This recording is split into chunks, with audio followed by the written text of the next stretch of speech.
Hello everyone, welcome back to another video. This is the engine net bolt of Bajaj Discover 125cc bike. Again it got rounded off. I brought an double-sided axle blade to chop off the flange bolt. By chopping off the head of the bolt, the friction between the engine net cover and flange bolt will get zero and we can remove it.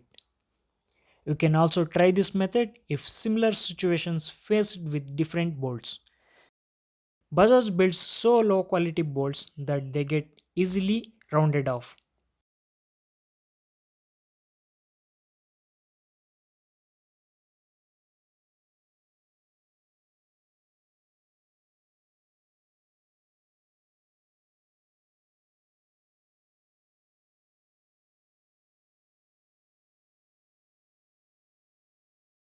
Thanks for watching. Don't forget to subscribe and like this video.